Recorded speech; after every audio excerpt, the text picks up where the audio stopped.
Today's topic I want to discuss with you in depth how to avoid the biggest retirement mistakes. And first off, unveil what some of the biggest retirement mistakes are, show you what individuals typically do, how they fall victim to them, and then how they could avoid those mistakes, how they could make sure that they're covering their bases the correct way so that they have pure retirement confidence going forward, whether that is during your accumulation phase where you might be 5, 10, 15, 20 years out from retirement. How do you make sure that that is segmented successfully, or even further when you're only a couple years out from retirement or currently retired, how do you stay retired forever? So I'm going to break down each big mistake, and there's multiple mistakes out there, but I want to, and a lot of these mistakes actually work in tandem. So I want to try to expose some of these mistakes. Hopefully you're not doing these mistakes and you're able to fix it in time, to make sure that you can also, live that healthy, retirement lifestyle, and make sure that you're just super confident in retirement, because you do have those different areas covered and you're understanding the pros and cons of each situation. So the very first mistake I want to tackle is running out of money. And a lot of individuals don't realize, how this occurs, and all of a sudden they're looking at their account right when they retire, and a couple of years go by, and all of a sudden they look back at their account and they go, "Oh my gosh, I'm going to run out of money in the next couple of years. What went wrong?" And in order to truly understand this, you have to realize what happened with retirement planning, what happened with employer-sponsored retirement accounts, and then what is the risk for typical individuals as they're getting closer to retirement, or they're currently in retirement. Why is this such a problem now of running out of money? And back in the day, and individuals still are offered these types of plans, an individual would work for a company and they would give X amount of years of service, so 20, 30 years worth of service, and they were offered something through their employer known as a defined benefit plan, also known as a pension plan. So I give the example a lot. I say my grandfather was an elevator mechanic for the city of New York.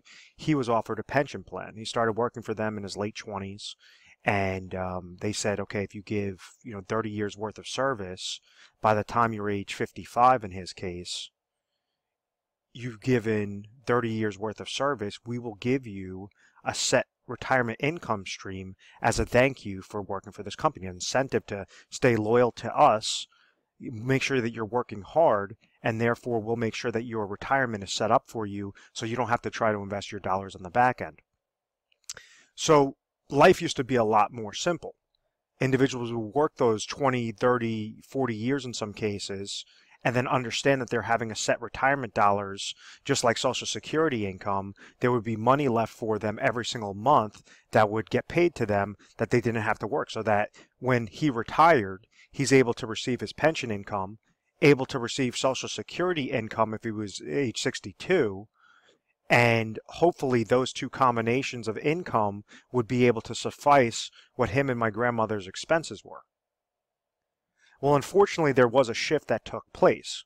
You had the branch of a government was created known as ERISA in 1974, and later on came about 401k related plans, the implementation of 401k related plans in 1978.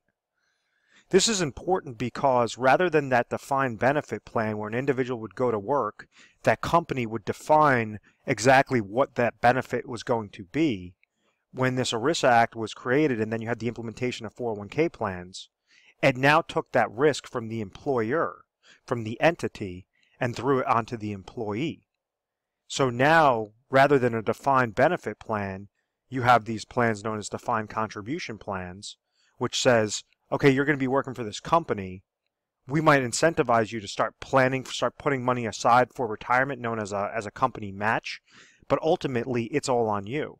If you're making $100,000 in a given year and you decide to put 10% of your salary into your 401k plan, your 401k is going to grow by the contributions going into that bucket, and however well you chose those different options, your different investment options related to that 401k, and whether that received a rate of return would make this bucket increase. If, let's say, you added contributions that year and the rate of return was negative, well, you might have a decrease in that bucket regardless of how many years you've been contributing to it. So the point that I'm trying to make is rather than have that security of saying I had a pension plan or I have a pension plan, now individuals, majority of individuals are on their own and they're trying to create strategies to really maximize that rate of return on their 401k related plans because they're trying to make this bucket as large as possible so that when they retire, they could siphon through these monies a specific way and make sure that they're not outliving their money. So if they retire at age 65, they're hoping that their rate of return will stay consistent and also be able to pull out X amount of thousands of dollars per per month, per year that will suffice exactly what those expenses are. So the entire retirement game has really shifted on its head. So rather than now, you still have some companies. It is very rare, but you still have some companies out there and some entities that offer pension plans. Majority of the plans being offered are employer-sponsored retirement plans, such as the 401k, 403b related accounts, 457 plans, thrift savings plans. There's a whole slew of different sorts of retirement plans available. So if you understand that concept that 401k related plans were implemented right in 1978, and now this is looking at the historical rates of the Dow Jones Industrial Average over the past 100 years, you notice that yes, the Dow Jones Industrial Average did go up, so the market did go up, but now you had this extremely large boom that took place from 1980 all the way through 1999. There's over 1,200% growth into the market. The reason why that chart is so important is because it shows how the mindset was essentially tricked to thinking that if individuals just keep over max funding their 401k related accounts, it doesn't matter what they contributed into their 401k related plan, that rate of return is going to have a very high positive impact. So it basically poisoned the mindset of saying that, okay, it doesn't matter, the market's just always going to go up, and therefore by the time I retire, I could take out very large distributions from my retirement bucket and never worry about outliving it because I have nothing to worry about. The market's just always going to be booming, booming, booming. And unfortunately, we've seen shifts. We saw a shift in 2001. We saw a very large shift in 2008. And it showed us that no, in reality, the market could be volatile. You've had the tech bubble bursting, the Great Recession that occurred, and then on top of it, you now have those baby boomers that were placing dollars into the market now have to sell out of the market, liquidate their shares, liquidate their funds to therefore use as retirement income. So if you have more individuals that are selling out of the market than placing dollars into the market, obviously that could create a problem. So individuals in the 1990s and early 2000s, what they would do is say, okay, well, I'm noticing that the market could potentially go down. I'm just going to take my dollars and I'm going to invest them into a fixed account. Bank CDs are paying 8%. They're paying 10%. Fixed annuities are paying 8%. They're paying 10%. So when somebody's utilizing a fixed account, what they're essentially doing is saying, okay, I have $100,000. And let's say hypothetically you had a fixed account that was paying 10% rate of return. This individual could go get set up into that product. Let's say it was a 5-year product, receive interest each year for those 5 years. So they're receiving $10,000, et cetera, et cetera. After those 5 years, that individual has the $100,000 left over, and therefore they could reinvest it in a new 5-year contract. So, which is not a bad strategy. The only problem is interest rates hit all-time lows. So instead of a bank CD paying or a fixed annuity paying 8-10%, now you're lucky to see a bank CD paying anywhere between 1 to 2% for that same duration of time. A fixed annuity paying 3%, 3 to 4% for that same duration of time. So everything has essentially shifted. You have market volatility, and instead of going into those types of fixed accounts where an individual would just be able to preserve their dollars and live off the interest, that's been thrown out the window. So now, there has to be a strategy in place. So what individuals try to do is they say, okay, well, this market thing, I remember having good growth. Maybe I'll just be a little bit more conservative and still invest in the market, and hopefully everything should work itself out. That hope is the big question mark, and that's where the first retirement mistake is outliving their money. And what I mean by that is a concept known as reverse dollar cost averaging. Let me clear off the screen.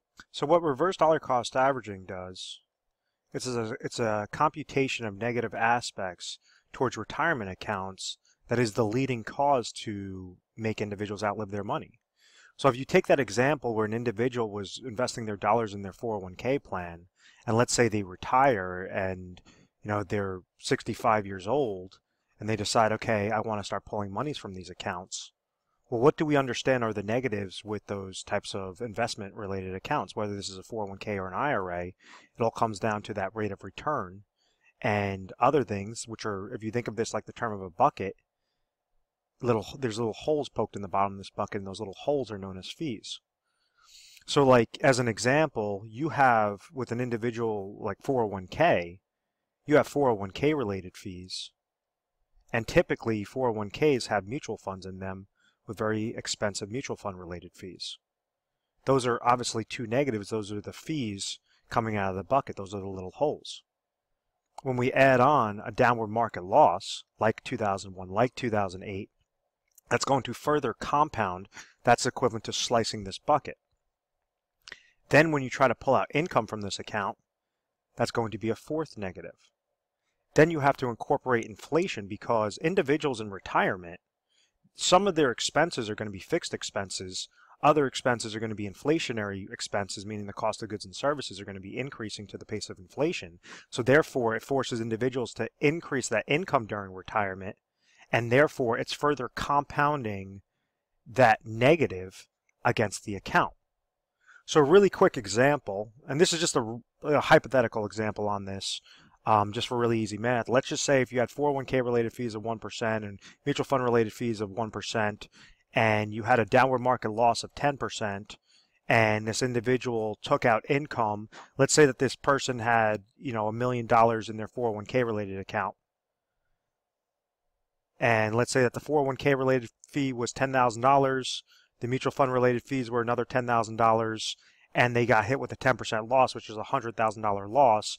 And let's say this person needed $50,000 of income to live off of for that year, and we're not even going to incorporate inflation. What exactly happened to this bucket? Well, from day one, from the beginning of the year, they walked into the year with $1 million. They walked out of the year with minus $170,000. So then their new account value would be looking at $830,000.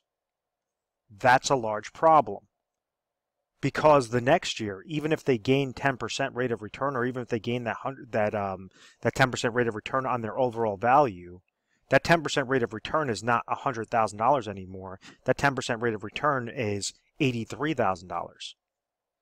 So this reverse dollar cost averaging is that compound interest regarding the negatives. So how exactly do you get a chokehold on those negatives? How do you reduce those fees? How do you reduce that downward market losses? How do you make sure that when you're receiving income, you're leveraging your components the correct way? You're leveraging your assets and accounts and income sources the correct way for pure retirement confidence.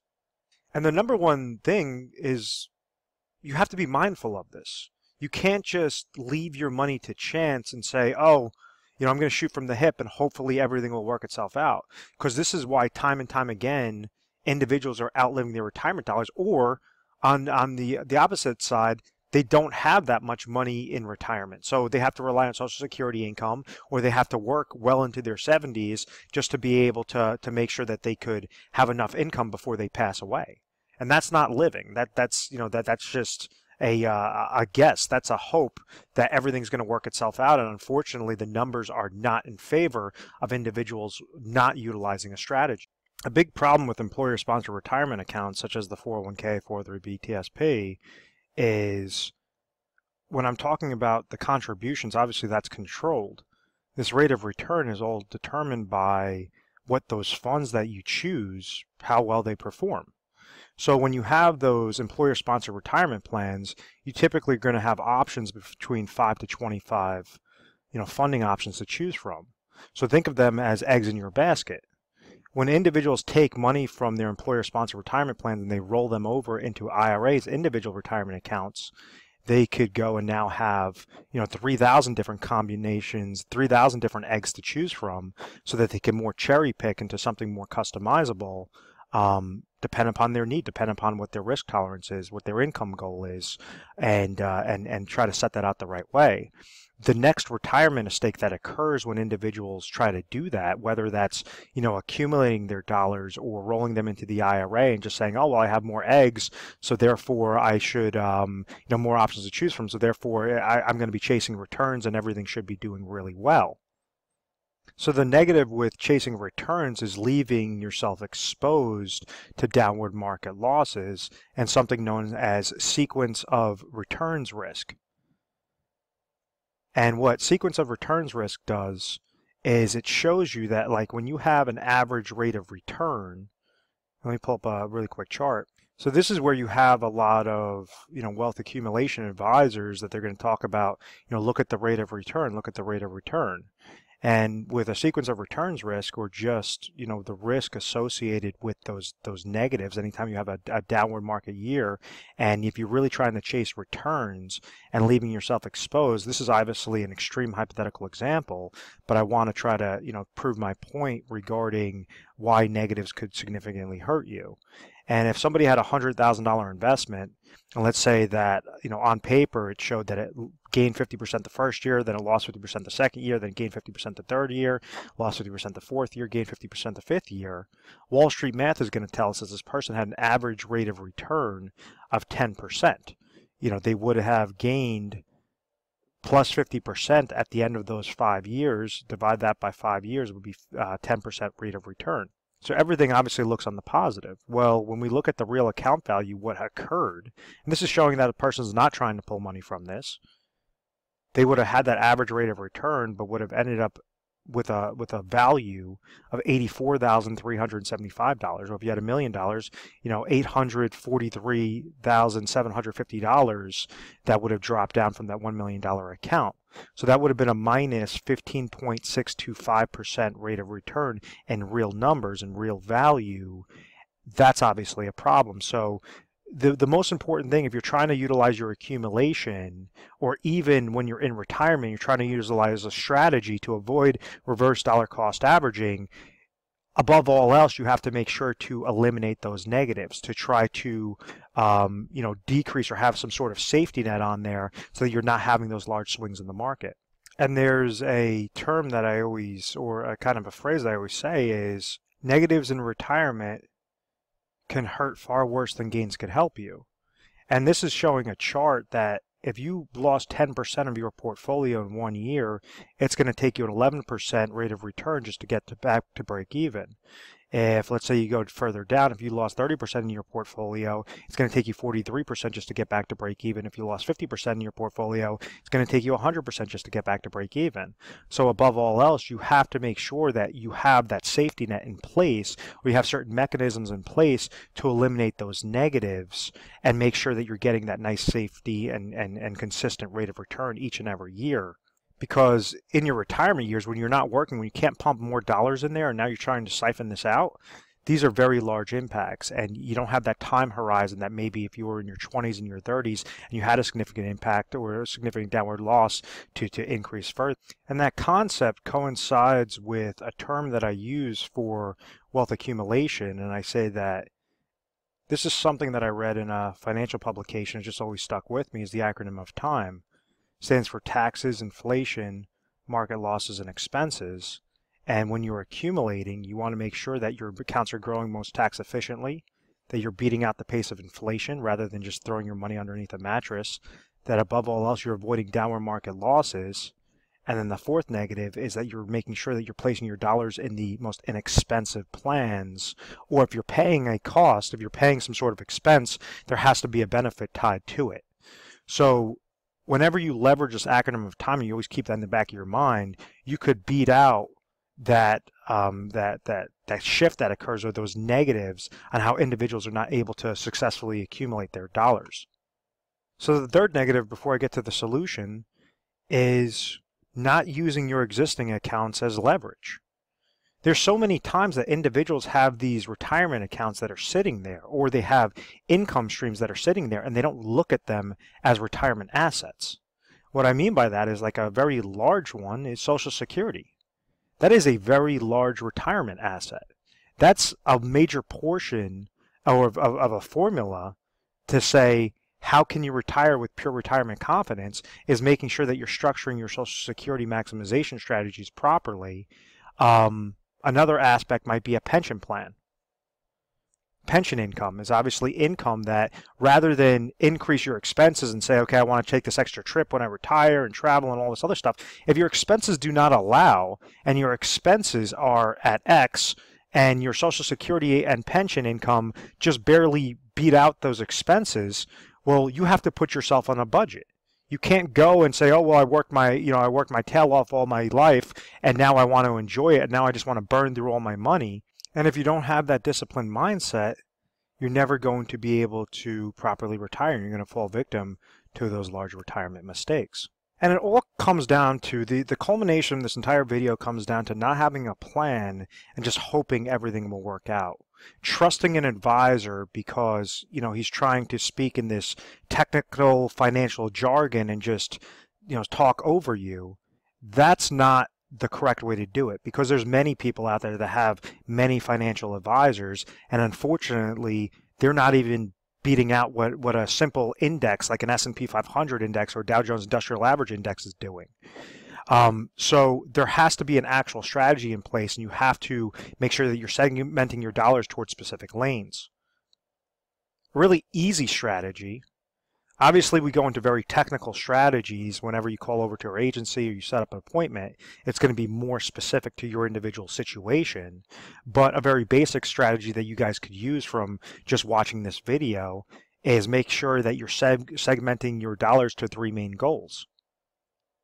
Goal number 1 is you have ample amount of income sources.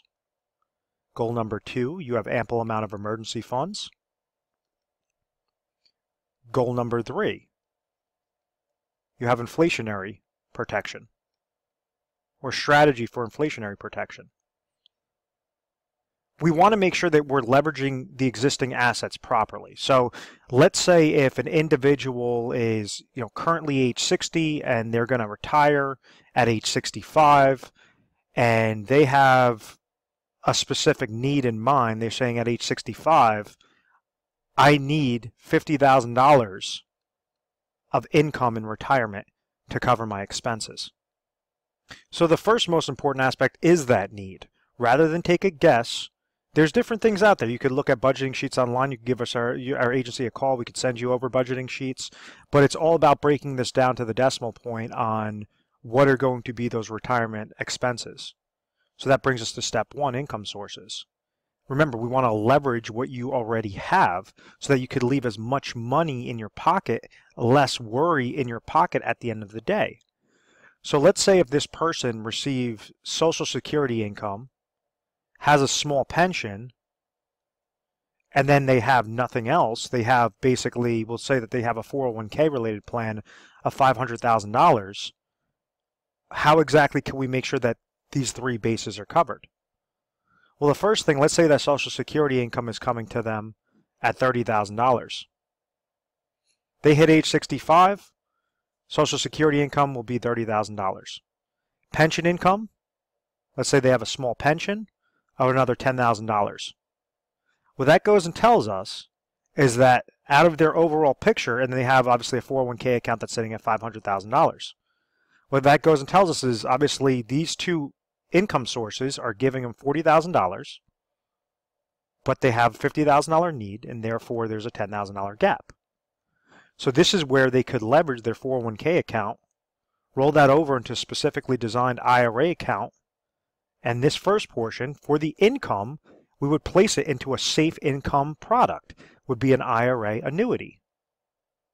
If they're currently age 65 and they have 5 years worth of deferral, what we would find them is the best mathematical annuity for that individual dependent upon his state, age 60, looking to trigger lifetime income from an annuity at age 65.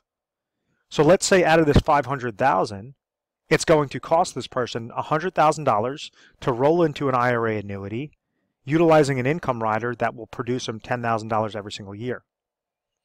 So out of this $500,000, after IRA number 1, this person now has $400,000 left over in their 401k account, which now brings us down to step 2. Step 2 is emergency funds.